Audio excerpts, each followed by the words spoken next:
Kufuatia matukio kadhaa ya kufanyiwa fujo mashabiki wa timu ya Yanga katika mchezo wa fainali kombe la shirikisho barani Afrika kati ya Simba Sports Club DCRS Berkane huko Zanzibar katika uwanja wa Amani Complex, timu ya soka ya Yanga imeandika taarifa kwa umma ikilaani vitendo hivyo kutokea, kwani si vya kiungwana kufanyika katika ardhi ya wapenda mchezo wa mpira wa miguu nchini Tanzania. Barua hiyo iliandikwa kama ifuatavyo: uongozi wa Young African Sports Club umesikitishwa na unalaani vikali vitendo vya kupigwa, kuchaniwa jezi na kufukuzwa uwanjani kwa mashabiki wake katika mchezo wa fainali wa kombe la shirikisho Afrika uliochezwa tarehe 25 mwezi wa 5 2025 katika uwanja wa Amani Zanzibar. Young African Sports Club tunaamini kwenye uungwana katika mchezo wa soka, hivyo vitendo walivyofanyiwa mashabiki wetu vinapaswa kulaaniwa na wadau wote wa soka nchini, huku tukiziomba mamlaka husika kuchukua hatua kali kwa wote waliohusika kufanya uni huo. Vile vile uongozi wa Young African Sports Club unatoa pole kwa mashabiki wote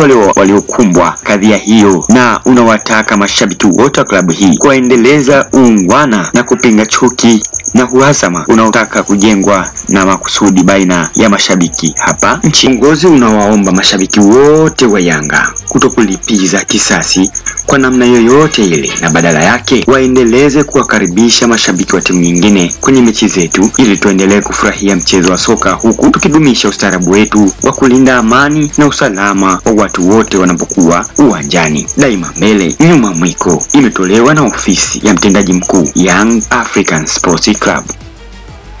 Nao mashabiki wa soka nchini Tanzania wa Simba na Yanga pia na wadau wa soka wametoa maoni yao kufuatia vitendo hivyo kuendelea kutokea katika baadhi ya mechi nchini Tanzania. Unajua tunapoelekea sasa hivi mpira wetu tunapopeleka kitu sisi hatuko tayari nacho. Sasa hivi tunatoka katika utani tunakwenda kwenye uadui na uasimu. Sisi sio Boca Juniors wala River Plate. Sisi sio Wydad Casablanca wala Raja Casablanca. Sisi dabi yetu ilikuwa inasifika kwa dabi ambayo haina makandokando, dabi ambayo haina uadui, haina vita. Lakini leo hii kinachoendelea kutokea tunaonekana kabisa tunaanza kupelekana katika uadui na vita. Washabiki wetu wa Young Africans wanapigwa uwanjani kwa sababu wameingia na jezi ya amani. Wanapigwa na tolewa uwanjani. Sisi hatujui kufanya kitendo kama hicho. Mechi na Mamelodi mlijazana uwanjani. Mechi na Mamelodi sawa, mlinunua jezi mkavaa mpaka zikaisha Kariakoo. Lakini mnachotuletea sasa hivi mnaonesha kabisa kwamba nyinyi mmesamilia vita na uadui.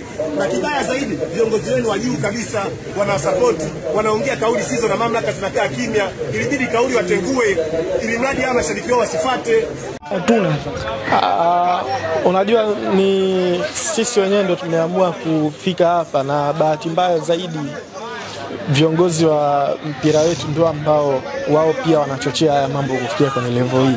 Mimi nimesikitishwa sana na kauli za viongozi wa Simba kuelekea kwenye hii mechi.